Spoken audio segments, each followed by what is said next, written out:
ஆண்டவருடைய ஆவி என்மேல் உள்ளது, ஏனெனில் அவர் எனக்கு அருள் பொழிவு செய்துள்ளார். ஏழைகளுக்கு எடுத்து வாசி.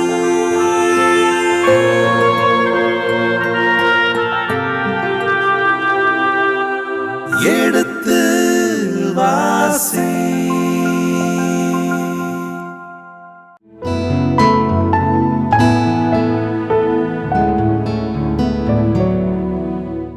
இனிய இதயங்களே, எடுத்துவாசி நிகழ்ச்சியில் குறிப்பேட்டின் முதல் புத்தகத்தினுடான விவிலிய இறை வசனங்களுக்கு செவிமடுத்துக் கொண்டிருக்கின்றோம்.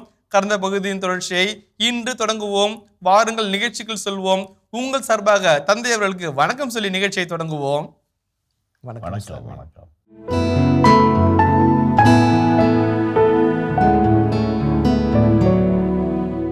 சியோனோ, ஆண்டவர் என்னை கழிநெகிழ்ந்து விட்டார், என் தலைவர் என்னை மறந்து விட்டார் என்கிறாள். பால் குடிக்கும் தம் மகவை தாய் மறப்பதுண்டோ? கருத்தாங்கிய தாய் தம் பிள்ளை மீது இரக்கங்காட்ட மறுப்பதுண்டோ? இவர்கள் மறந்திடினும் நான் உன்னை மறக்கவே மாட்டேன்.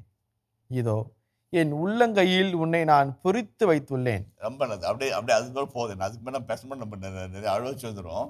இப்போ என்ன சொன்னாக்க, இப்போ ஒரு இது கேட்குறார், சியோன் மகள் சொல்கிறா ஆண்டவரை பார்த்து, ஆண்டவர் என்னை மறந்து விட்டார், ஆண்டவர் என்னை கை நெகிழ்ந்து விட்டார், has abandoned me, has forgotten me அப்படின்னு அந்த பொண்ணு சொல்லுது. அப்போ கடவுள் ஒரு நல்ல காதலன் இல்லை சொல்லி கேட்குறாரு. மாறு மீது முட்டி மோதி பால் குடிக்கிற பச்சை பிள்ளையை எந்த தாயாவது மறந்து போவாளா? நீ பொண்ணு தானே, சொல்லு, மறந்து போவாளா? மறக்க பாருங்க. அப்படியே பெற்றவள் தன் பிள்ளையை மறந்தாலும் நான் மறவேன்னு சொன்னார். அதே போல முத கர்ப்பந்தாங்கன கர்ப்பிணி பெண் தன் வயிற்றில் இருக்கிற குழந்தையை மறப்பாளா? உட்கார்றது, படுக்கிறது, பத்தியம் இருக்கிறது, சாப்பிட்றது, சாப்பிடக்கூடாதது, விளக்கி வைக்காம இருக்கிறது, எல்லாத்தையும் நினைச்சு அந்த பொண்ணு செய்யும் இல்லை, அந்த கருவை காப்பாற்றும் இல்லை. அப்படியே கர்ப்பம் தரித்தவள் தன் கர்ப்பத்தின் கனியை மறந்தாலும் நான் மறவேன். எவ்வளோ அழகா கேட்கிறார் பாருங்க, எவ்வளோ அழகா கேட்கிறார் பாருங்க. மறக்க மாட்டேன், உன் பெயரை நான் எப்படியும் பேரை மறப்பேன், உள்ளங்கையில் நான் பொறித்து வைத்துள்ளேன். உள்ளங்கையில் பொறித்து, கையை நீட்டினா அப்படி நீட்டினா பேர் அப்படி கண்ணில் இருந்துக்கிட்டே இருக்கணும், மறக்க மாட்டேன் அப்படின்ற எவ்வளோ அழகாக, ரொம்ப அழகாக சொன்னார். அதுதான் அந்த வார்த்தை. கடவுளுடைய அன்பு அவ்வளோ மேலான அன்பு. அந்த அன்பு இருக்கும்போது, அந்த அன்பை நம்ம புரிஞ்சுக்கிட்டோம்னா என்றைக்குமே அவரை நம்ம நேசிப்போம். To know use to love. என்னன்னா, அதனால தான் ஆண்டவர் எவ்வளவு நல்லவர் என்று சுவைத்து பாருங்கள்னு சொன்னார். சுவைத்து பாருங்கள். சுவைக்கிறது என்பது, நான் இந்த அரங்கத்தில் சொல்லியிருக்கிறேன், சுவைக்கிறது என்பது மற்ற எல்லா செயல்களை விட முக்கியமான ஒரு செயலாக இருக்குது. ஏன்னா அந்த ஸ்மெல் இருக்கணும், நல்ல அழகான வீட்டில் புள்ள நுழையக்குள்ளே, அம்மா நான் மட்டன் பிரியாணியா அப்படின்ட்டு வரும். ஏன்னா செம்ம வாசம் தூக்கலாக இருக்கும். உட்காந்து ரைத்தாவை போட்டு இந்த பாடி லைட்டாக லூஸ் பண்ணிட்டு காலை விரிச்சு மடிச்சு போட்டு உட்காந்து தட்டு ஃபுல்லாக பிரியாணியை போட்டு ரைத்தாவை வச்சு இந்த பக்கம் சிக்கன் குருமாவை வச்சு ஃபுல்லாக சாப்பிட்டுட்டு, மா செமத்தியா இருந்துச்சுமா அப்படின்னு சொல்ற புள்ள மாதிரி நம்ம ஆண்டவர் ருசிச்சு நம்ம நேசிச்சு வாழணும். அதான் ஆண்டவர் எவ்வளவு நல்லவர் என்று சுவைத்து பாருங்கள். இஸ்ராயல் மக்கள் அந்த திராட்சை ரசம் தயாரிக்கும் போது அதை சுவைத்து பார்ப்பார்கள். சுவைத்து பார்த்து நல்லதா கெட்டதா என்று விளக்குவதற்கு ஆட்கள் இருந்தார்கள். இந்த காலத்தில் டேஸ்டர்ஸ் என்று இருந்தது போல அந்த காலத்தில் சிறந்த திராட்சை ரசத்தை தேர்வு செய்வதற்காக ஆட்கள் இருந்தார்கள். சுவைத்து பார்ப்பார்கள். இது பார்த்து இது நல்லது, இது நல்லதல்ல, இது தரம் குறைந்தது, தரமற்றது இருந்தாங்க. பந்தி மேற்பார்வைன்னு சொன்னா, நல்ல ரசத்தை இதுவரை வைத்திருந்தீரே, அவனுக்கு தெரியுது எது நல்ல ரசம் எது கெட்ட ரசம்னு. டேஸ்டர் ஆண்டவர் எவ்வளவு நல்லவர் என்று சுவைத்து பாருங்கள். இவ்வளோ அழகா திருப்பாடல் 34:8 அவ்வளோ அழகா ஆண்டவர் சொல்றார். அதுதான் இந்த வசனம் ரொம்ப அருமையான வசனம். ஆண்டவருக்கு நன்றி செலுத்துங்கள், ஏனெனில் அவர் நல்லவர், என்றென்றும் உள்ளது அவரது பேரன்பு. ஆண்டவர் நாம் ஆண்டவரை உணர்ந்துட்டோம் அப்படின்னோம்னாக்க நம்ம நாமளாக இருக்க மாட்டோம். நிறைய சமயத்தில் நாம் ஆண்டவர் ஒரு கருப்பொருளா, அல்லது வந்து ஒரு செர்மன் பாயிண்டா, அல்லது வந்து ஒரு கட்டுரையினுடைய கதாநாயகனா, அல்லது நம்முடைய இந்த அங்கிக்குள்ளாக இருக்கிற ஒரு அடையாளமாக தான் நம்ம வைக்கிறோமே ஒழிய உள்ள விடுறதில்ல. திருவெளிப்பாடு 3:20 வாசிங்களேன். திருவெளிப்பாடு 3:20. இதோ நான் கதவு அருகில் நின்று தட்டி கொண்டிருக்கிறேன். யாரேனும் எனது குரலை கேட்டு கதவை திறந்தால் நான் உள்ளே சென்று அவர்களோடு உணவு அருந்துவேன், அவர்களும் என்னோடு உணவு அருந்துவார்கள். அருமையான வார்த்தை அது. சாமி வந்து தட்டிக்கிட்டே நிற்கிறார். இன்னைக்கு சாமி தட்டிட்டு நிற்கிறார். இந்த பாஸ்கா காலத்துல அல்லது இந்த பொது காலத்துல ஆண்டவர் நம்முடைய இதய கதவை தட்டிக்கிட்டே இருக்கிறார். எப்படா திறப்ப நீ அப்படின்னு சொல்லிட்டு உள்ளே வந்தா கதவை என் குரலை கேட்டு கதவை திறந்தால் உள்ளே வந்து அவனோடு நான் விருந்தாடுவேன், அவனும் என்னோடு விருந்தாடுவான். சாப்பாடுன்றது ரொம்ப பர்சனல். எல்லாரும் கூடயும் உட்காந்து சாப்பிட மாட்டோம். நம்ம பிடிக்கலன்னா சாப்பாட்டை தான் அவாய்ட் பண்ணுவோம். போடா நீயாச்சும் சோறாச்சு, சோத்துக்கு இல்லை நான் வந்தேன் நான் வீட்டுக்கு சண்டை போட்டு போகிறாங்க பங்காளிங்களை. இப்போ வந்து இந்த இடத்துல அழகாக சொல்றார், அவனோடு நான் விருந்தாடுவேன், அவன் என்னோடு விருந்தாடுவான். அப்போ அந்த ரொம்ப அழகாக இருக்கு. இப்போ நம்ம we need to know God. எதா அப்படின்னு ஒரு வார்த்தை இருக்குது, எதான்ற ஒரு எபிரேய வார்த்தை இருக்குது. எதா அப்படின்ற எபிரேய வார்த்தைக்கு வந்து 3 அர்த்தம் இருக்குது. டு நோ அப்படின்னு இங்கிலீஷில் சொல்லுவாங்க. டு நோ எப்படி நோ 3 வகையில் ஒருத்தரை பற்றி தெரிஞ்சுக்கலாம். ஒன்று இன்ஃபர்மேட்டிவ்லி, இன்டலெக்சுவல்லி, இன்டிமேட்லி. இன்ஃபர்மேட்டிவ்னா என்ன? இவர் பேரு இது இவருங்க இன்ஃபர்மேஷன் வரியா. இன்டலெக்சுவல்னா அவருக்கு இதெல்லாம் தெரியும், இதெல்லாம் படிச்சிருக்காரு, ஏதாவது பூஜைகள் எழுதியிருக்கிறாரு, எல்லாம் படிச்சிருக்கிறேன், கூட இருக்கிறேன் எல்லாம். இன்டிமேட்னா கணவனும் மனைவியாகவோ, கணவன் மனைவி போல செல்லமா பாசமா, அதான் வந்து இந்த இன்டிமேட் ரிலேஷன்ஷிப். இந்த எதான்றது வந்து இப்ராஹிமுடைய எங்கெங்கெல்லாம் பைபிளில் பயன்படுத்தப்படுகிறதோ, ஆண்டவரை அறிந்து கொள்ளுங்கள், ஆண்டவரை புரிந்து கொள்ளுங்கள் அப்படிலாம் சொல்லும்போது இந்த எதான்றது வந்து இன்டிமேட் ரிலேஷன்ஷிப்பாக இருக்குது. ஒரு கணவன் மனைவி நேசிக்கிறதை போல, நெருங்கி இருக்கிறதை போல நாம் ஆண்டவரோடு நெருங்கி இருக்க வேண்டும். அதான் வந்து அந்த வார்த்தை சொல்லுது. அதாவது அது சொல்லுது, ஆண்டவர் எவ்வளவு நல்லவர் என்று நன்றி செலுத்துங்கள், ஏனில் அவர் நல்லவர் என்றென்றும் உள்ளது அவரது பேரன்பு. இந்த நல்லவன்றதுக்கு ஒரு வார்த்தை சொல்றேன். எபிரேய மொழியில வந்து தோப் அப்படிம்பாங்க. தோப் அப்படின்னா குட்னு அர்த்தம். அவர் நல்லவர் தோப் அப்படின்னம்னாக்க அவர் நல்லவர் என்று அர்த்தம் ஆகும். நன்மைத்தனத்துக்கு வந்து நம்ம எதையுமே விளக்க சொல்ல முடியாது, ஆண்டவர் மட்டும்தான் சொல்ல முடியும். நல்லதுன்னா என்ன? கடவுள், நம்ம ஆண்டவர் தான். அவ்வளோ நன்மைத்தனம் மிக்கவர். அவ்வளோ நன்மைத்தனம்னா நினைச்சு பார்க்க முடியாத ஒரு நன்மைத்தனம் கடவுளுடைய அன்பு. அப்படியே சொல்லுங்கள் கொள்ளுவோம்னு அந்த பொம்பளை நடு இடத்துல போட்டு ஜாக்கெட்லாம் கிழிச்சு போட்டு கல்லை வச்சுட்டு அடிச்சு நவுத்து விடுவோம்னான்னு நின்றுட்டுக்கிறானுங்க. இவர் வந்து ரொம்ப அப்படியே பார்க்குறாரு. அந்த பெண்ணுடைய கண்ணீரை பார்க்குறார், மரண பயத்தை பார்க்குறார், அந்த கண்களில் பார்க்குறார். அவர்களை பார்த்து, உங்களில் பாவம் இல்லாதவன் அவள் மீது முதல் கல்லை எரியட்டும் அப்படின்ட்டு உட்காந்து எழுத ஆரம்பிச்சிடுறார். எழுதுகிறவன் அவன்லாம் ஒவ்வொருத்தரும் யோசிச்சுட்டு அவன் கல்லை போட்டு போயிட்டான். கடைசியில் அந்த பொண்ணு மட்டும் நிற்கிது, கல்லுங்க கிடக்குது, இவர் நிற்கிறார். இவர் என்ன நினச்சிருப்பார்? இந்த ஒரு கல் எடுத்து, அவனுங்களாம் அயோக்கியனுங்க, தில் இல்லாத கேஸுங்க, என்ன மாதிரி 4 ஆம்பளைங்க ஊரில் யோக்கியமாக இருக்கிறானுங்க, எடுத்து அடித்தாங்கன்னா தாங்க மாட்டேன், நீ ஜாக்கிரதை, பொழைச்சி போ சொல்லுவேன் நானாந்தான். ஆனால் அவர் என்ன சொன்னார்? அம்மா நானும் தீர்ப்பிடேன். நானும்னா என்னங்க அர்த்தம்? தந்தை கடவுள், தூய ஆவியானவர்.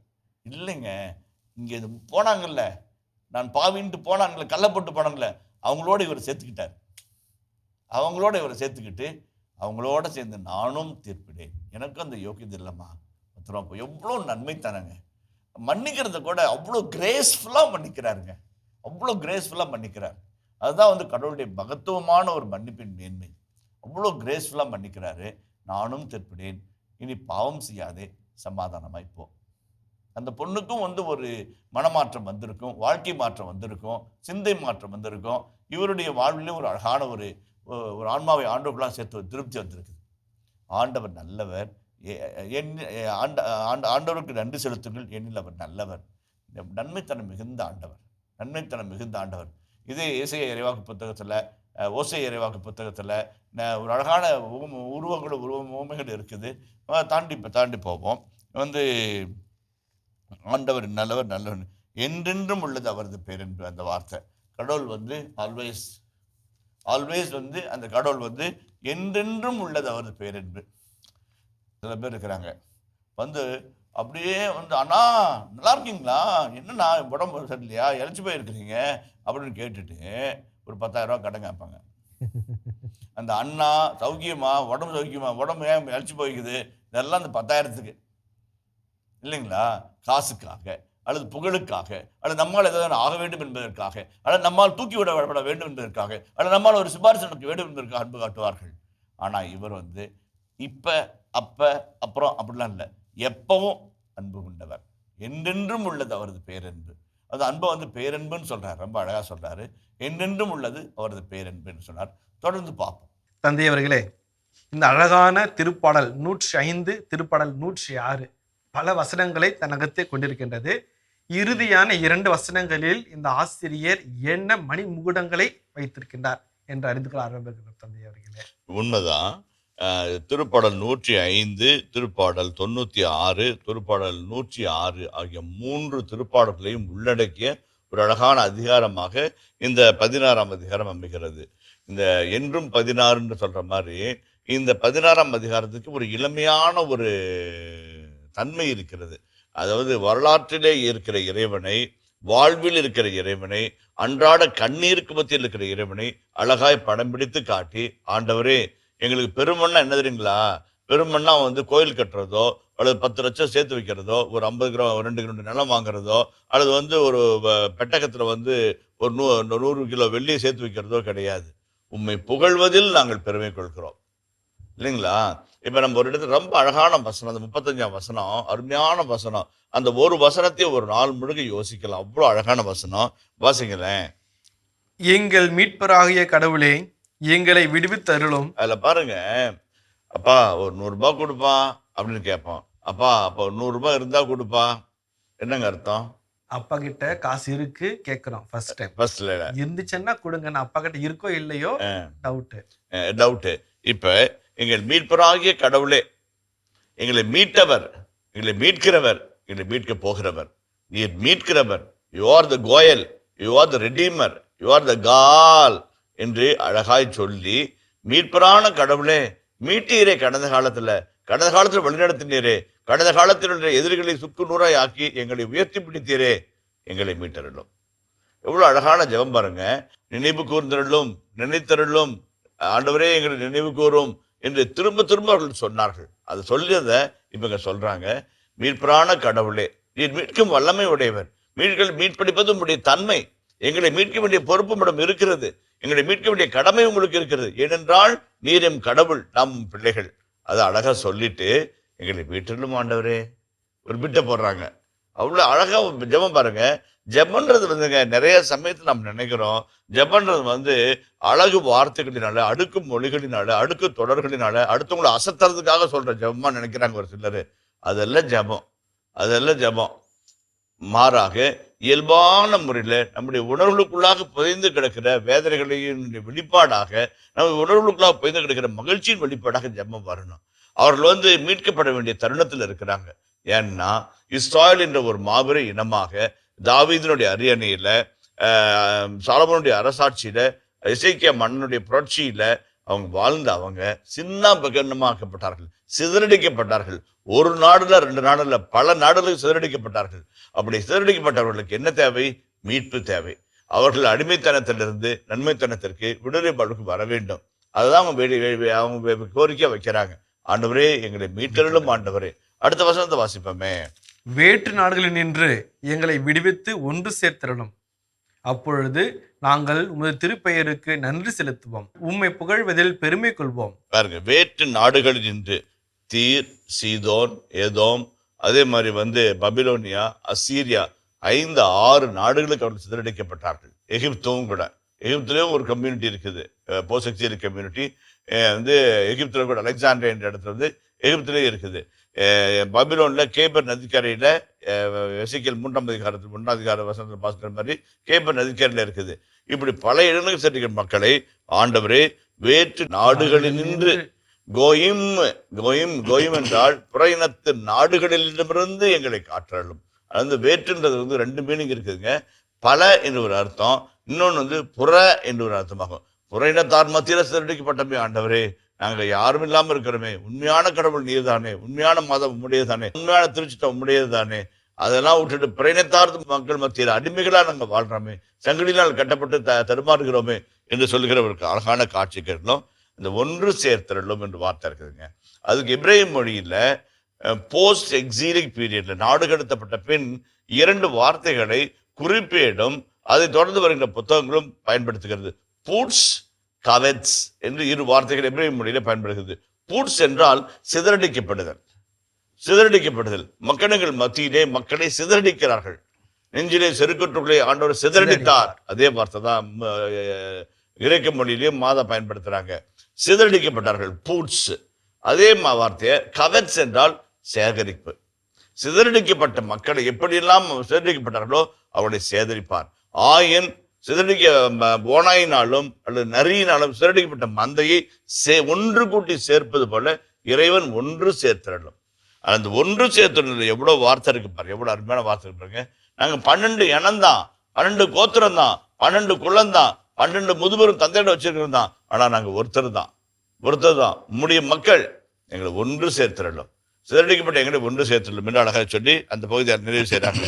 அதே போல பாருங்க, அதுக்கப்புறம் வர்றதா ரொம்ப அழகான ஜெபம்ன்றது. உம் திருப்பெயருக்கு நாங்கள் நன்றி செலுத்துவோம். இப்போ வந்து எசேக்கியேல் புத்தகத்துல ரொம்ப நான் ஏற்கனவே ஒரு தடவை சொல்லியிருக்கிறேன். எசேக்கியேல் புத்தகத்துல இதை செய்வதனால் இதிலிருந்து நானே உங்கள் ஆண்டவர் என்பதை நீங்கள் அறிந்து கொள்வீர்கள் என்று அந்த வசனம் திரும்ப திரும்ப வரும். அதுவும் வந்து நாடு கடத்தப்பட்ட பின் எழுதப்பட்ட புத்தகம். ஆண்டவர் இதை செய்வதனால் அது நிகழ்ந்தேறியதை கண்டு, ஓ இவர் தான் நம் ஆண்டவர் என்று கண்டு கொள்வார்கள். ஆங்கிலத்துல ரெகக்னிஷன் ஃபார்முலா என்று சொல்வார்கள். அதே போலதான் இங்க வந்து உம் தீர்ப்பிற்கு நன்றி செலுத்துவோம்.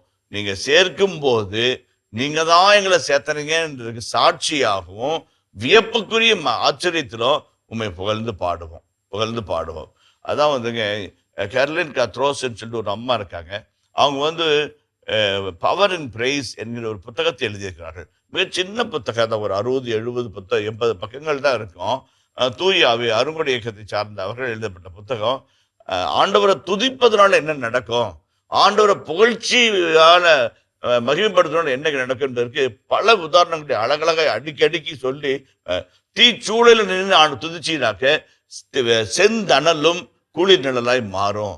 அதே மாதிரி சிங்க குகைக்குள்ளாக நின்று துதிச்சினாக்க கர்ஜிக்கும் சிங்கங்களின் வாய்கள் கட்டப்படும், செங்கடல் 2ஆய் கிழிந்து நிற்கும், வானம் மன்னாவை பொழியும், மேக தூணாகும் நெருப்பு தூணாகும் பக்கத்தில் இருப்பார் நீ புகழ்ந்தேத்தும் போது என்று சொல்வார்.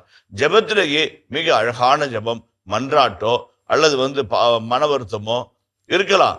ஆனா புகழ்ச்சி என்பது ஆண்டவருக்கு இடையராது செலுத்தப்படுது. பாவம் பண்ணம்னா தான் மனமாற்றத்தினுடைய ஜெபம், அல்லது வந்து மன்றாட்டு தேவைன்னு இருக்கும்போதுதான். ஆனா துதி ஆராதனை எப்போதுமே இருக்கக்கூடிய ஒரு ஜெபம். அதான் உண்மை புகழ்ந்தேத்துவோம் என்று சொல்வார்கள். உண்மை புகழ்ந்தேத்துவோம் என்று நமக்கு நன்றி செலுத்துவோம் என்று சொல்வார்கள். அதில் வந்து நன்றி என்பதற்கு எபிரேய மொழியில் தோதா என்று அர்த்தமாகும். தொதா ரபா அப்படின்னாக்க தேங்க்யூ சோ மச் அப்படின்னு சாதாரண சின்ன குழந்தை கூட தொத ரபா அப்படின்னு போவாங்க. சாதாரண பயன்படுத்த வார்த்தை. உமக்கு நன்றி செலுத்துவோம்.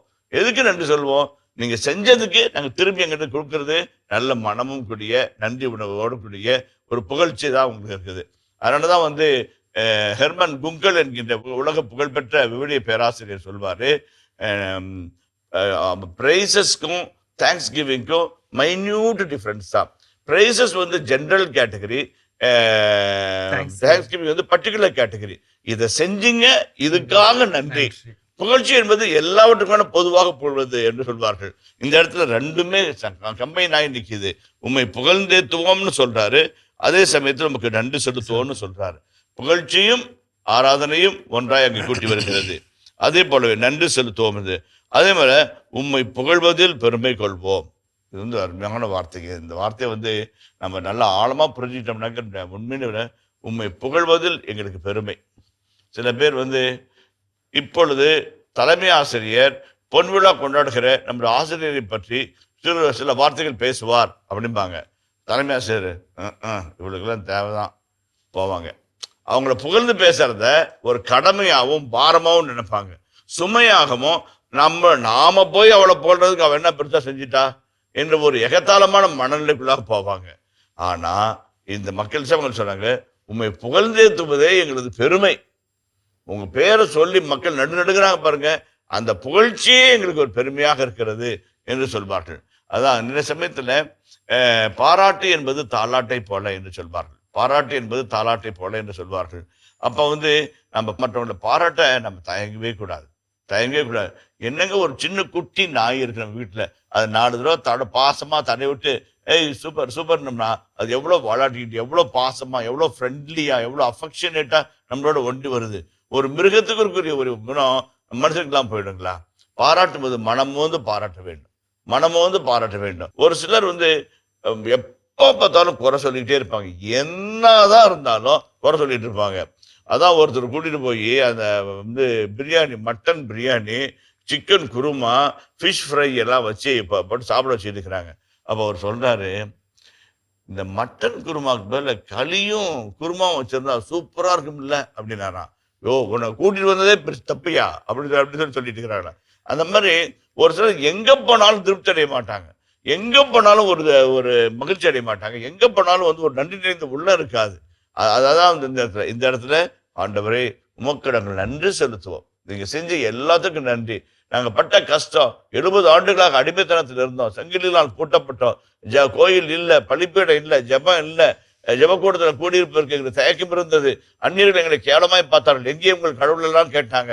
ஆனாலும் நீங்க எங்களை மீட்டுட்டீங்க ஆண்டவரே, அதனால உமக்கு நன்றி செலுத்துகிறோம். அது முதலாவது.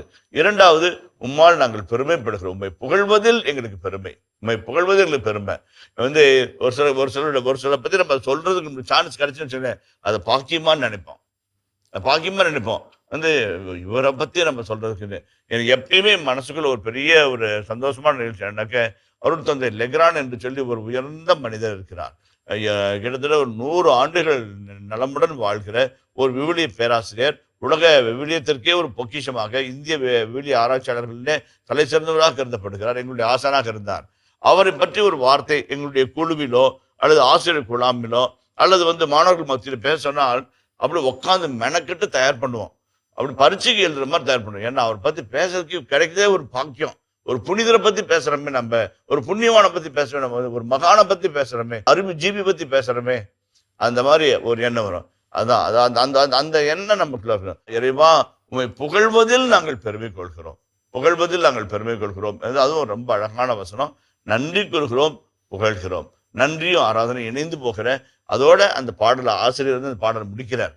அதுதான் நீங்க கேட்டீங்களே, அருமையான வார்த்தை கேட்டீங்களே, என்ன மணிமகுடத்தோட அதை முடிக்கிறார்னு கேட்டீங்களே, இதுதான். அதனால இவ்வளவு நேரம் நான் எடுத்து விளக்கி சொன்னேன்.